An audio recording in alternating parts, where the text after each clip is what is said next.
The intent of this podcast is for entertainment only. Our stories are based on the opinions and thoughts of ourselves and the research we cite. We encourage you to conduct your own research and form opinions based on your findings.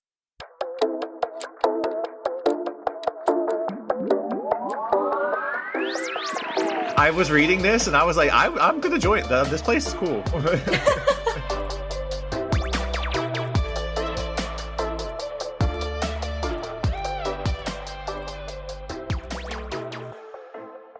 Welcome back, everyone, to another episode of Conspiracy Happy Hour. I'm Allie. And I'm Dan.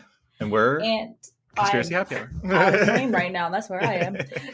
We're all over the place. The podcast where we discuss those crazy conspiracies, cult stories, and the unknown. So today we've got some new ones for you. I don't know what Dan's doing. And I don't know what Allie's doing. There we go. Just how we like it. So. Yes. How have you been, Allison? I was just going to say, today was absolutely gorgeous outside. Mm-hmm. I think it was like 62 degrees. Beautiful. I just had a long shirt on, no jacket or anything like that. It was perfect. I was very active all day long. So this is kind of I saw your snaps. Okay, so I started the morning. I did my morning yoga. Then I got home. Tim and I went to go play disc golf. Mm-hmm. And then we got home, stayed home for like an hour, ate our late lunch, and then we went to go play pickleball for like 2 hours. So it was a full day outside, but it was so much fun. So it was the weather. Yeah, it was nice. The weather. I had breakfast with my parents this morning. I thought I saw your parents' dog. Yes, and but when I left, I feel like it was colder inside their house than it was outside. I mean, it's freezing in this basement right now. So because when I left, I had a jacket on. I was like, it's hot out. Well, 62 degrees, but it was still nice. It was, yeah. It was one of those days where the car actually gets hot, which I miss those days. I know, and I had the windows. I had the windows down. We didn't have the air conditioning on. The heat a little on, but the windows were on down. Yeah. Oh, it was so nice. I love those days when you have the moonroof open and stuff. Do you have a moonroof? No. Okay, I do. My car is old. When I punch a hole through the roof. My car is. Just open it up. Yeah, just open it up like a can opener. I had the option of getting a sunroof. Well, the option. I mean, I could have bought one with a sunroof, but okay. My mom had so many problems with her sunroof. Really? Her car, not her current car, but her one before it. Oh, that's a shame. I love my sunroof. It always leaked, and it was at one point. It was she had to like put plastic bags over. Yeah, I wouldn't even think of that because I've had sunroof pretty much in every car.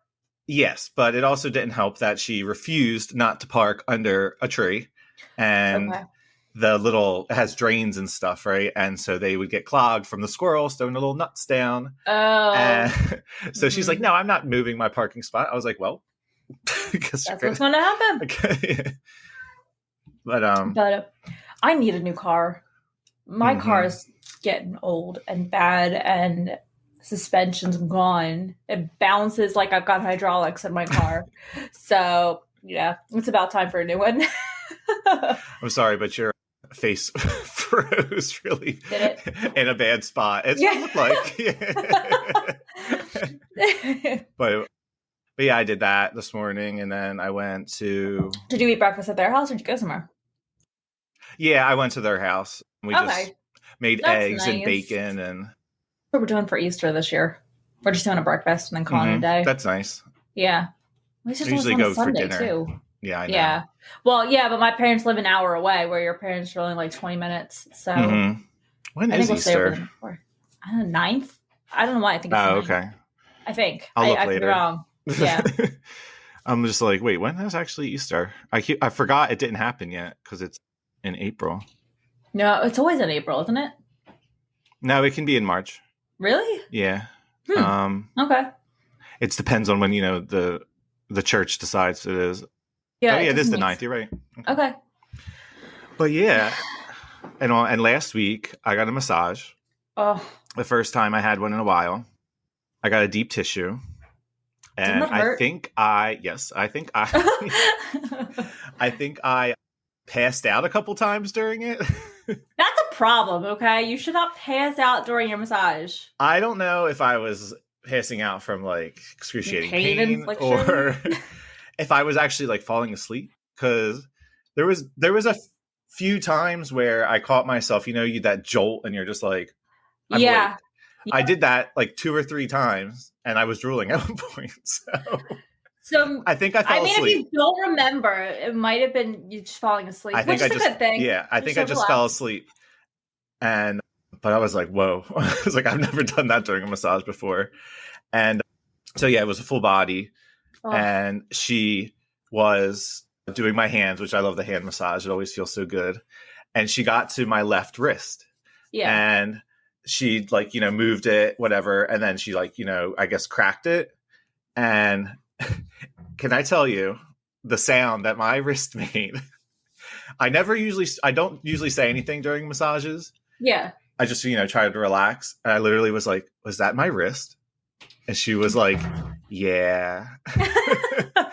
I was like, what does that sound mean?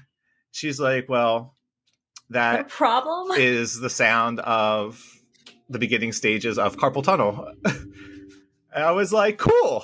Back to my massage. On the computer for me. Yeah, back to my massage. I was like, pass back out.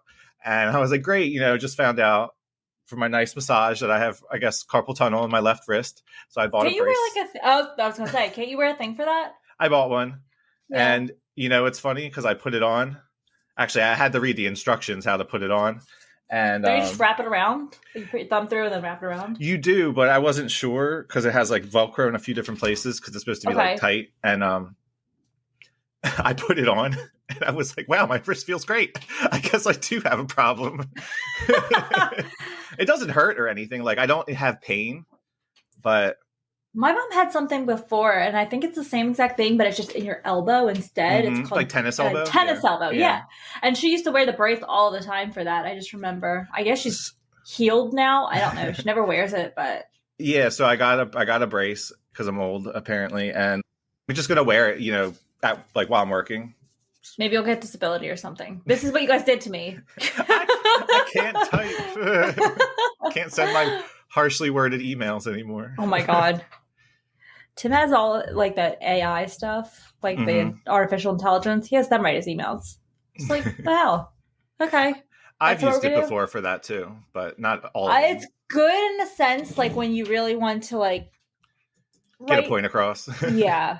Let me see. Or if I'm too livid and I need an AI to make me not get fired. Have you ever seen because my one coworker I sit next to, I always make fun of her because when she's angry and she's typing, I tell her all the time that she looks like that meme of like the cat just playing on the piano like this, and she types like one finger at a time, which is her head. That's so funny. Oh my God, I thought it was like so funny because she looks exactly like the stupid cat playing on piano. I just use this photo right here. I'm all like pre-planning my photos for when I share my screen. I can see it at the bottom. I was like, that's not a cat. Oh, no. It's like, that's weird. A video, though. That's not what I wanted. What else have you been up to? Anything? I don't know. On Thursday, we did trivia together, which that was fun. It was better that time. I don't know. It's just a weird trivia. And I think we've talked about it on this podcast before. We talked about it last time. Yeah. But it's not you don't need to know any normal trivia facts in order to be good in this. Like, I think we came in 4th place overall. Mm-hmm. All 3 of us suck at trivia, but it's like just things that you wouldn't know. You just have to get lucky guessing. Yeah, and that's the round that always messes us up too. Because we were actually doing really well. We did really good. Yeah, we were at the top of the list of like the ranking, and we were Allison wanted that turtleneck prize really bad. God, they had a cute little turtleneck that said something, and I don't even know what it said. I just wanted the turtleneck. And this last round, like we said before, it's nonsense. Like you literally just guess. Yeah. And you hope for the best. There is no pre-planning. And we got knocked down from the top to 4th. So sad. Yeah. All right. So, should we go over our Mandela fact? Yes. Hit me with the fact. Fact. I still can't say that. Like, that's like anyways. A tongue twister. Yeah. Okay. I'm going to show you an image. And I need you to tell me what this character's name is. Fair? Mm-hmm. Okay. So we are going to. Who is that? Smokey the Bear. Say that again. Smokey the Bear. Smokey the Bear. Mm-hmm. That's wrong. I don't know that. Is it Smokey Bear? Yes. Really? His name is Smokey Bear. There was never a the. It's not a title. No, but you know what's funny? When I was like looking this up, if I put Smokey the Bear, this image still comes up. But his name, like you can even see it down here. Yeah, I see it. I don't know if you can read it, but it says Smokey Bear poster showing a half body image of Smokey pointing. Which Smokey Bear doesn't flow. So yeah, but I always thought it was Smokey the Bear. It's not it's Smokey Bear. I thought that was funny. I saw that one today. I was like, huh. Okay. Yeah, it's just one of those things. It's just one word off. Yeah. I guess that's his name, not the Bear. Smokey Bear. Yeah. I guess Bear is like last name. Yeah, whatever. Exactly. That's weird. But yeah, I thought that was really weird. So that's the Mandela effect. Ooh, that was a good one. That was a fun one. Yeah. And if you're not, obviously, I mean, at this point you should know, if you're not watching the YouTube clip, that is fine. We have an image of Smokey Bear pointing at you. Yeah. Saying, only you, with the shovel. Which I don't know why it's a shovel either. I would think it would be like a fire hose. Fire extinguisher. Or something, yeah. A shovel? Okay. I don't know. Maybe I guess he puts the fires out with a shovel. He's that good. Digs those fires. Yeah. So, that's our Mandela effect. Should we figure out who's going first this time? Yep. All right, ready? I practiced at the gym rock, today. paper, scissors going. All right. Ready? Rock. Oh, God damn. Cracking your fingers over here? Shit. Ready? Okay, ready? Rock, paper, scissors, shoot. Oh, wait. Okay. What was that? Well, I was thinking, because last time we didn't look at each other.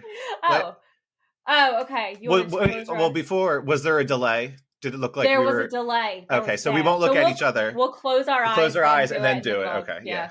Because to me, it looked like we were in sync, but I wasn't sure if you were having a delay. Yeah. No, I said when I got to scissors, you were shooting your first rock. So. Oh, okay. On my screen, it was a really delay. On my screen, we were actually fine. That's why I wanted to check with you.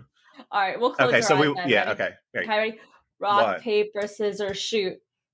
Yes, all right. It only took 21 episodes for me to win. Do you want to go first or second? I'll go first. Mine's not too long, and I think it'll go quick. So sounds good. Mine is it's funny. It's one I've heard of before, but never thought anything more about until I was like, I don't know what to do. So, but and it's a relatively new one, and it's one that pokes fun at conspiracies, which I thought was really fun. So I am going to tell you about the conspiracy that birds aren't real. Have you ever heard this one before? I feel like I've heard you mention it before. Yeah, we talked about it before, but I also could be thinking of the Switzerland one. Mm-hmm. That's not Switzerland real. Finland wasn't real. Oh, either. Finland. Yeah, that might be what I'm thinking about, but I felt like I've heard you say something about this one before too. So go ahead, continue. So yeah, this one is the theory that birds are not real. They are little cameras that are spying on us. Okay. So, all right. The birds aren't real theory is a satirical conspiracy theory that suggests that all birds have been replaced by government-created robotic drones. According to the cat. According to the theory. God, you hear her? I just hear little meows in the background. I think she's locked out of the room. According to the theory, the U.S. government killed all the country's birds in the 1950s as a form of population control, and then replace them with fake surveillance drones that are used to monitor the population. The theory originated as a joke, so this is why it's satire. Okay. The theory originated as a joke, but has gained a surprising amount of traction online, as things do. Supporters of the theory point to the fact that birds are everywhere, and that they seem to be watching and following everyone. I mean, they're animals, so... I know. They're just flying around. Yeah, right. Minding their own business, spying on us. They also argue that the government has a history of using technology for surveillance, and that it's not a far stretch to imagine that they would use robotic birds for this purpose. I mean, probably. I mean, you have drones. Same thing, pretty much, I would imagine. Yeah, exactly. They have big birds that don't look like birds that fly in the sky. Yeah. Despite the lack of evidence to support the theory, some people have taken it very seriously. There is even a website and merchandise associated with the theory, including t-shirts, hats, and stickers. Yep. Get out of here. I've seen bumper stickers before. On Instagram and TikTok, Birds Aren't Real accounts have racked up hundreds of thousands of followers, and YouTube videos about it have gone viral. Birds Aren't Real adherents even protested outside Twitter's headquarters in San Francisco to demand that the company change its bird logo. Because the people who believe the theory, demanded who changed the logo? Twitter. Oh yeah. Because the theory started out as a joke, but when it translated online, people were actually all the conspiracy theorists were believing that this was true. It's just weird. But okay, so the events were all connected by a Gen Z fueled conspiracy theory, which posits that birds don't exist and are really drone replicas installed by the U.S. government to spy on Americans. Hundreds of thousands of young people have joined the movement, wearing Birds Aren't Real t-shirts, swarming rallies, and spreading the slogan. So we're that hardcore that we're going to have rallies about birds not being real. Yep. The QAnon conspiracy theory that the world is controlled by an elite cabal of child trafficking Democrats, except that the creator of Birds Aren't Real and the movement's followers are in on the joke. So the people are showing up at these rallies being like, birds aren't real, to kind of almost distract from the real issues in the world right now. Make fun of the other people that are there, demand QAnon, oh my God, the world's being controlled by Democrats. But then on the other side, it's kind of like the common belief. The birds aren't real people are like, oh my God, birds aren't real because you guys are idiots. And so the Birds Aren't Real and its movements, people who are a part of it, are in on the joke. They know that birds are in fact real and that their theory is made up. Okay. But they're doing it intentionally as a distraction. Yeah. What Birds Aren't Real truly is, they say, is a parody movement with a purpose. In a post-truth world dominated by online conspiracy theories, young people have coalesced around the effort to thumb their nose at, fight, and poke fun at misinformation. It's Gen Z's attempt to upend the rabbit hole with absurdism. It's a way to combat troubles in the world that you don't really have other ways of combating, said one person about Birds Aren't Real in Pittsburgh. My favorite way to describe the organization is fighting lunacy with lunacy. At the center of the movement is Peter McIndoe. He's 23. Oh, of course he is. He is a floppy-haired college dropout in Memphis who created Birds Aren't Real on a whim in 2017. Love how they just described him. Floppy-headed. A floppy-haired. And I can picture it, too. Yeah. For years, he stayed in character as the conspiracy theory's chief believer, commanding acolytes to rage against those who challenged his dogma. But now, he said in an interview, he is ready to reveal the parody least people think birds are really drones. Dealing in a world of misinformation for the past years, we've been really conscious of the line we walk, he said. The idea is meant to be a preposterous, but we make sure nothing we're saying is too realistic. That's a consideration with coming out of character. So he's saying it like he knows that this is just made up. Mm-hmm. I mean, the way he's saying it, it sounds like he doesn't believe it at all. He just knows it's made up, and he knows it's a distraction from everything else going on. Yes. Mm-hmm. Okay. And his point is to raise awareness to how crazy conspiracy theories is and how easy people believe them. Because he just made this up in 2017, and everyone's like, "Yeah, you're right. Jump on the bandwagon." Yeah. Well, it also doesn't help now that stories are coming out where there are videos of birds and stuff, and I'm assuming it's because of the wind current and being so strong. It looks like the birds in the air stationary. Yeah. But in actuality, they're trying to fly. Yeah, you see it at the beach all the time. Still, yeah. So, but that probably doesn't help his cause at all. No. So he's there with his little, or does, I don't know. His little like remote control. He's like, yeah, these birds, flying them around. So most birds aren't real members, many of whom are part of an on-the-ground activism network called the Bird Brigade, which I want to join, grew up in a world overrun with misinformation. I just want the merch. Yeah, me too. Some relatives who have fallen victim to conspiracy theories. So for members of Gen Z, the movement has become a way to collectively grapple with those experiences. By cosplaying conspiracy theorists, they have found community and kinship.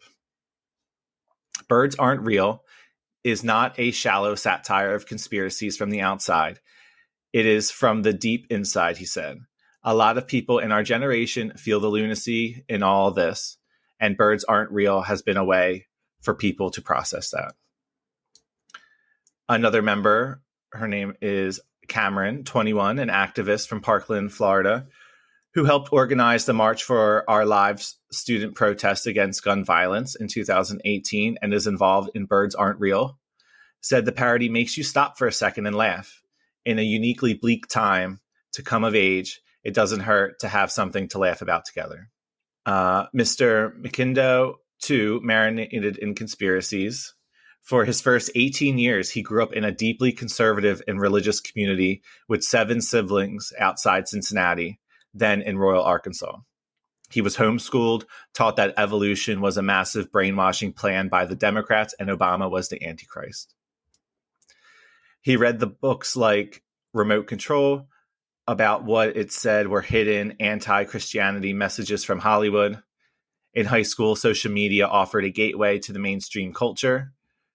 He began watching Philip DeFranco and other popular YouTubers who talked about current events and pop culture and went on Reddit to find new viewpoints. He stated he was raised on the internet because that's where he ended up finding a lot of my actual real world education through documentaries and YouTube. His whole world understanding was formed by the internet. By the time McIndo left home for the University of Arkansas in 2017, he said he realized he wasn't the only young person forced to straddle multiple realities. Then in January 2017, he traveled to Memphis to visit a friend. Donald J. Trump had just been sworn in as president, and there was a women's march downtown. Pro-Trump counter-protesters were also there. When McIndo saw them, he said he ripped a poster off the wall, flipped it over, and wrote 3 words: "Birds aren't real."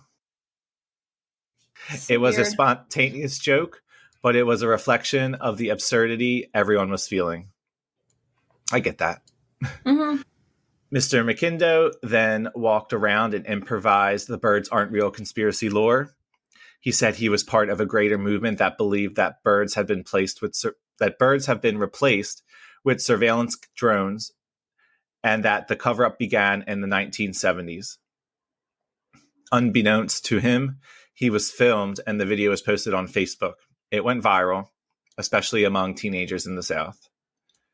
In Memphis, Birds Aren't Real graffiti soon showed up. Photos of the phrases being scrawled on chalkboards and the walls of local high schools surfaced. People made Birds Aren't Real stickers, which is, I want one. I need to look on Amazon. Mr. McIndo decided to lean into Birds Aren't Real. I started embodying the character and building out of world this character belonged to, he said. He and Connor Gatos, a friend, wrote a false history of the movement, concocted elaborate theories, and produced fake documents and evidence to support his wild claims.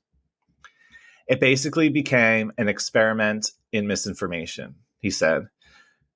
We were able to construct an entirely fictional world that was reported on as fact by local media and questioned by members of the public.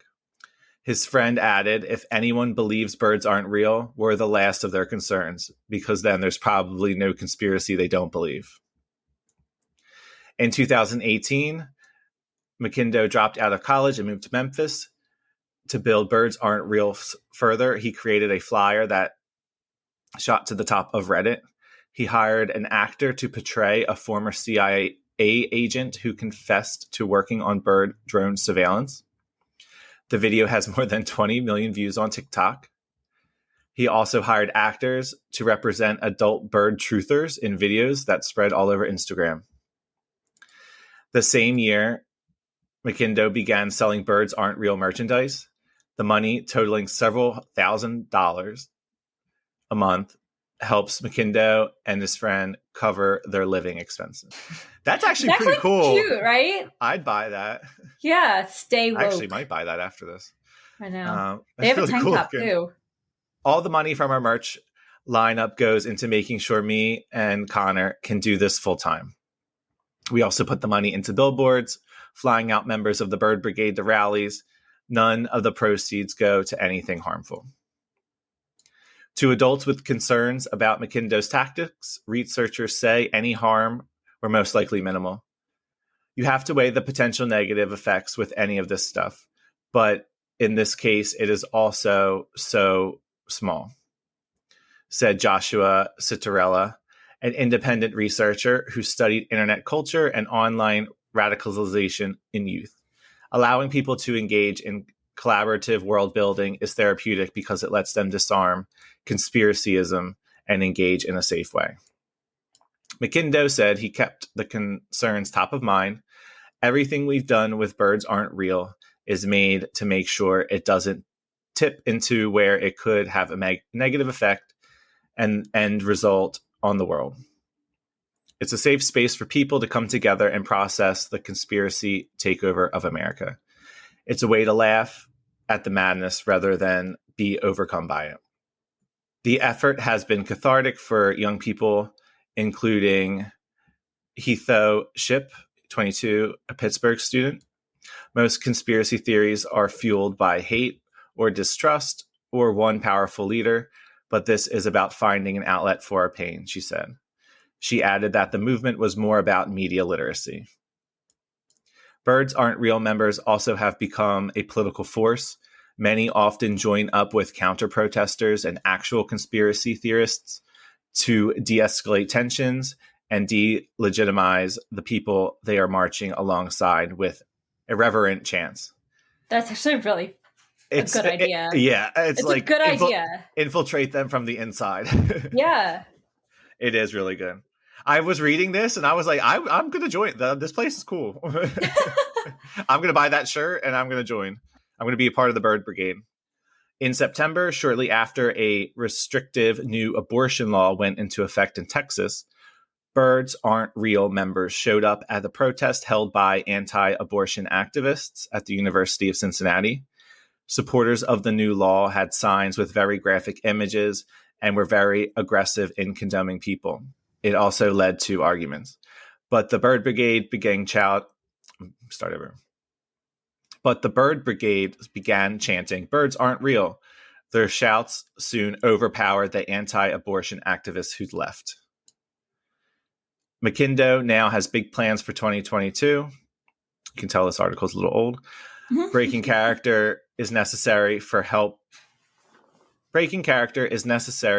Birds Aren't Real leap to the next level and forswear actual conspiracy theorists, he said. He added that he hopes to collaborate with major content creators and independent media like news channels, which aimed to help people make sense of America's current state and the internet. I have a lot of excitement for what the future of this could be as an actual force of good, he said.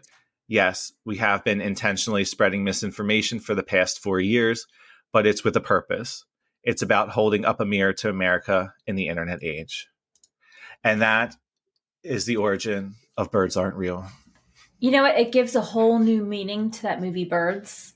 Like, it's not just about birds attacking a city anymore. Mm-hmm. It's about, like, drones and, like, technology. Yeah. It's just like a movie ahead of its time. Yep. I thought that was a really interesting backstory to a conspiracy theory. I like it because it's different than what we normally do. Like, it was a conspiracy that was made up by people. They know it's a fake conspiracy, but they're spreading it for, like I said, comic relief the world right now. They're doing it. It's like for the greater good. Yeah, which is funny. Weird. It's a weird thought, but I mean, hey, if it's working. Like this, fight fire with fire. It seems to be working. So my conspiracy, complete opposite of that. There's no comic relief situation at all. There's no force of good. So mine is a little bit less haha and a little bit more sad and kind of scary. Cool. So this is the conspiracy that the children's show, the Teletubbies, was created based on true events of the Bulgarian mental institution called La La Land. Wow. Yeah. I have never heard about this, so I'm excited. Me either until yesterday. So let me... You said you found this one on TikTok? I did. I found the idea on TikTok. Actually, there's more than one person who covered this. So I was like, okay. Now, I think the TikToks that I saw, I'm just going to say they gave me the idea because I think every TikTok that I saw was full of shit. So, but for reference, I'm just going to leave this photo up here of the Teletubbies. Try to slide that up a little. There we go. Make it bigger. Nope, that just made it worse. Nope. Is that the new baby for the son? Yeah, he changed. He is. It's a different race. All right. So I'm going to minimize. No. I didn't realize the show was still on, to be honest. I guess it's I didn't either. But like, if you look at their faces and stuff, like everything about them is now. They've always been terrifying, so they have been. Their faces look worse now. But like, you can see like this one right here. He's like, I guess, darker skinned version of a Teletubby now, because they were all like this light color. Yeah. Anyways, just thought that was interesting. But so the mental institution was called La La Land. Now, in the 1970s and the 1980s, this was actually an institution it was known for its inhumane treatment of patients and cruel experimentation, which is really not that long ago, 70s and 80s. That's kind of recent, yeah. It is, yeah, which is kind of scary that all of this happened. Now, the institution was established with the goal of studying and curbing various mental disorders, but it quickly dissolved into a nightmarish hellhole when patients were subject to a myriad of horrors. Behind the closed doors of La La Land, patients were often subject to cruel and unorthodox treatments. Some of the most appalling methods including sensory deprivation. They would leave patients in pitch black rooms, completely isolated from any outside stimuli for prolonged periods of time, leading them to severe psychological distress.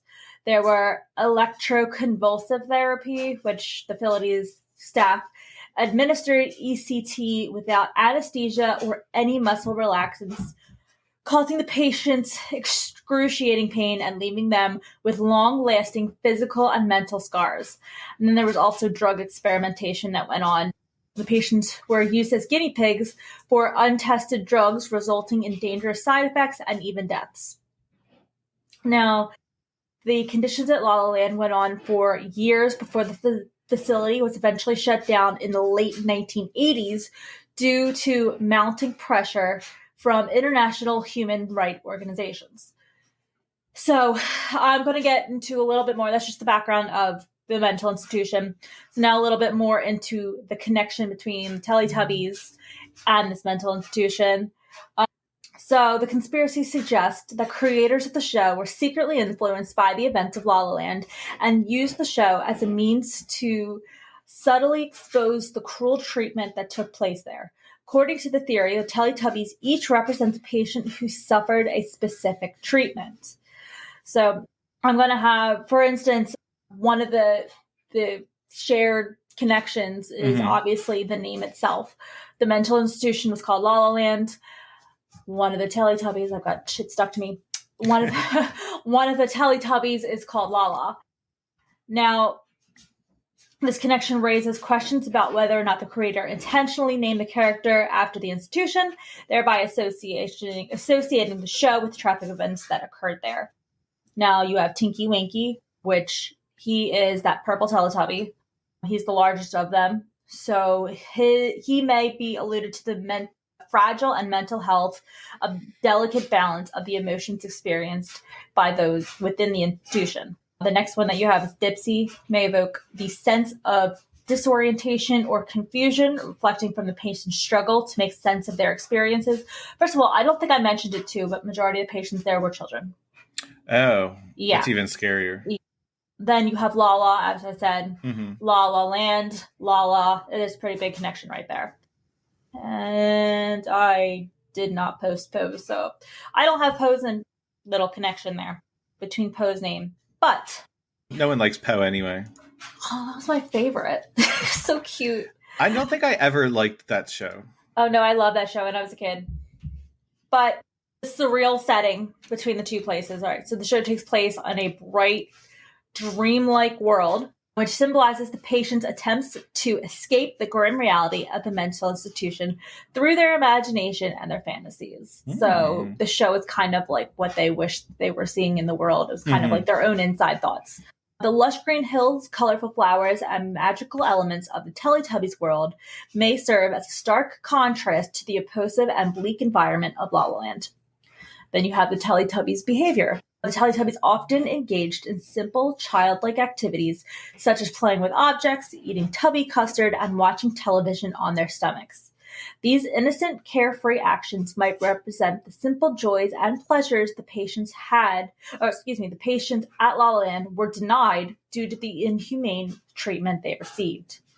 So this one I kind of went into a little bit more depth, but there's symbolic colors and objects. So, for instance, Tinky Winky, he was the eldest and largest Teletubby, and he was purple, often seen carrying a red bag around. His object was a red bag. So he also had the unique antenna, I don't think that's the word, antenna, which was like an upside down triangle. Let's see. Oh, we're still up there. There we go. So he's got the upside down and triangle, and this could symbolize the victims of the electroconvulsive therapy. Now, the color purple could symbolize the bruises and the trauma that they experienced, that the patients experienced at La La Land. And the red bag might represent a few personal belongings patients were allowed to keep. Interesting. So Dipsy, which he's the second one, he's the green one. He has that distinctive hat thingy. But he did also have he was green, frequently wearing a cow print hat. So his distinctive hat represents the patient's subjects to isolation and sensory deprivation. The green color may also represent growth and healing in the face of adversity, as well as resilience of the patients at La La Land. And his cow printed hat, his item, could symbolize the patient's desire to maintain their individuality and self-worth despite the dehumanizing treatment that they received.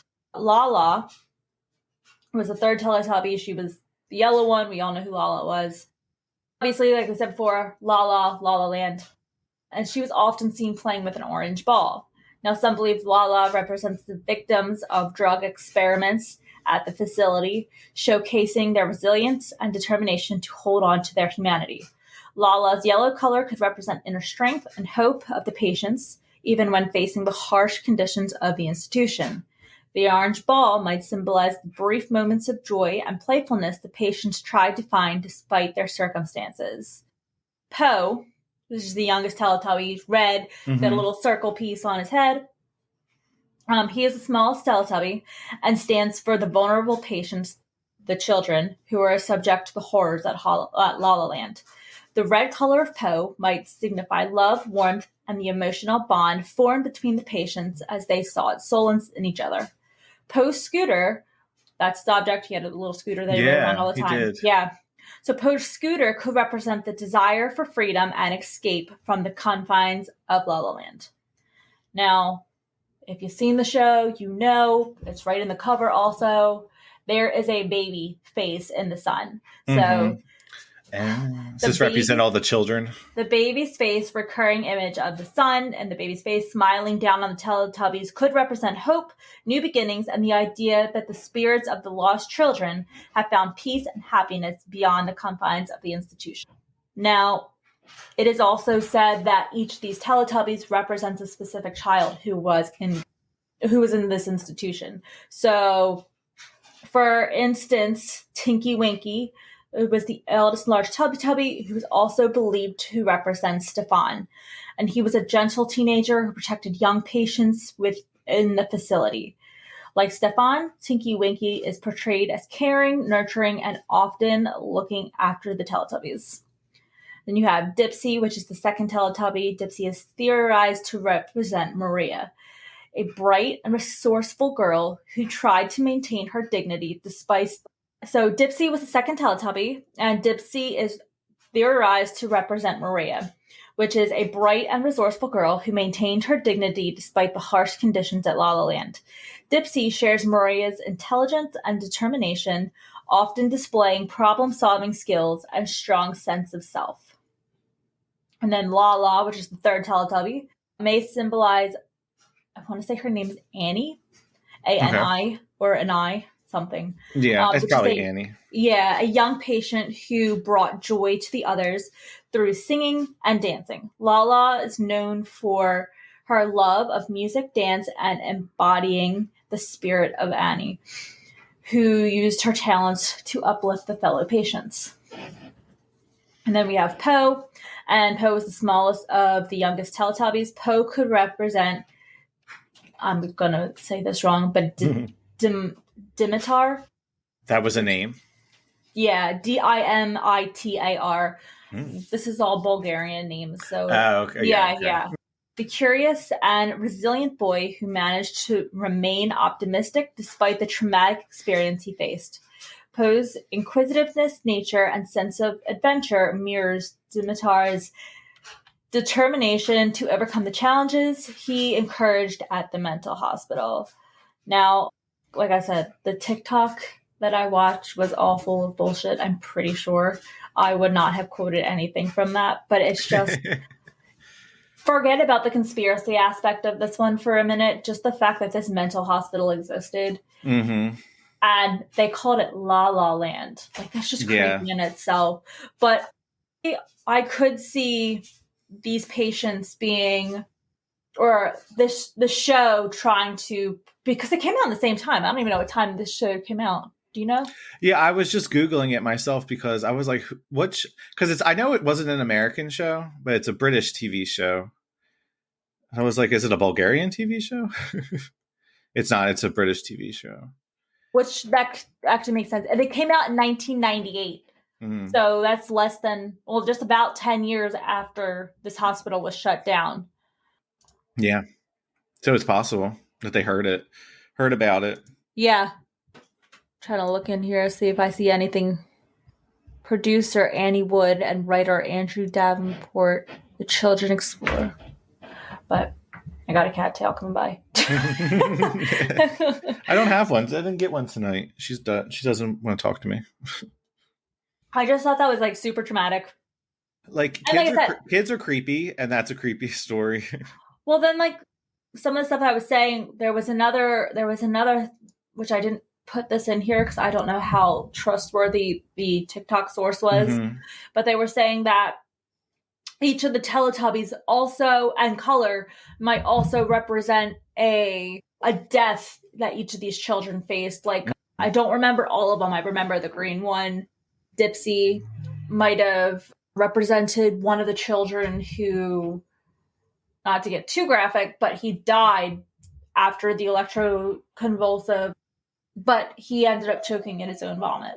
Ooh. So the green of that Teletubby represents. Yeah, now, I don't know. Messed up. And I didn't really I didn't trust the source enough to use that information. But if that is the case, that's really, really disturbing. So, but yeah, that's all I have. It was just one I've never heard of. So I was really curious to research it. No, I've never heard of that one either. And it almost makes sense because I always thought that show was creepy just to begin with. It was. But I get it. It's for kids and it's not really supposed to be appealing to us, but it always made me uncomfortable.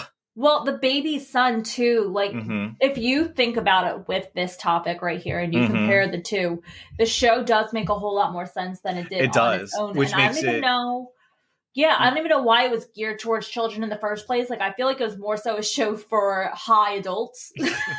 Yeah, or it's just like put your kids in front of this and they're like colorful objects that are moving around. I don't know. Well, then the baby son too, like that. I mean, when you're thinking about it in comparison to this, it does kind of represent all of the the souls that have passed on, still looking down to protect the children that are still there, aka these 4 Teletubbies.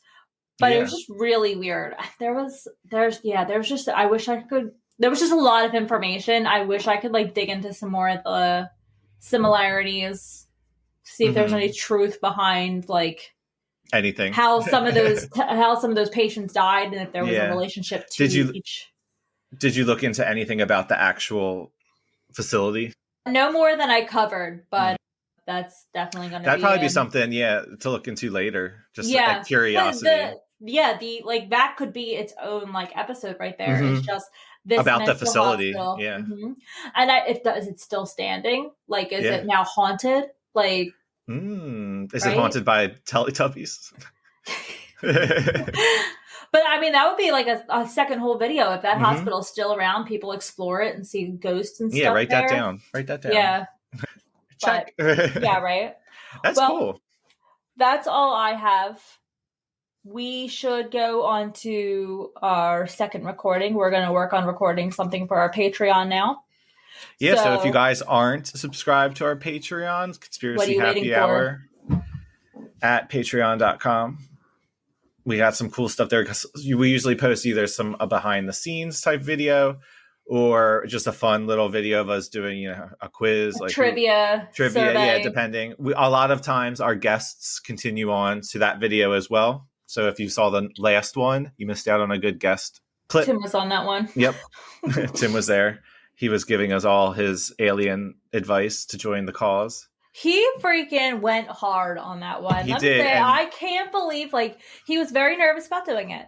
But when we told him to come up with, pictures, whatever. Visuals. Display pictures. He created a whole fucking PowerPoint. I was like, okay. Yep. And that PowerPoint is uploaded on our Patreon. So if you are did you? Okay. I did, yeah. So if you got the video and you got the collateral that went along with the video. Oh, so if that's something that interests you, if you want a little bit extra, hop on over to our Patreon.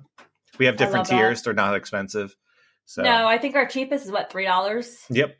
Yeah. So and that supporting the cause. Yep, you're just supporting the cause. So thank you guys so much for joining. You can find us on Instagram. You can find us on we're on Facebook, but no one cares. We don't even care. We don't even care about that one. Instagram. No, but whenever we post on Instagram, it goes over to the. Our Instagram is where we like to keep everyone updated on everything. So if you would like to follow us on one thing, please follow us on Instagram. Yeah, we post the pictures of our cocktails when we do our happy hour episodes. We post spoiler alerts. We post some funny memes, behind the scene clips such as this. So we would love to gain more followers. I think right now we're not doing so hot on Instagram. I don't even know what it is. I think we're over 100. That's it. Woohoo! Yeah. Which is so annoying because we post so much. We keep it so up to date. And then people who barely post anything, they have over 1,000. I was like, son of a bitch. So, but anyways. That's besides the point. Join us. That's just us being bitter. Well, thank you guys all for joining, and we will see you next time on Conspiracy Happy Hour. Bye. Bye.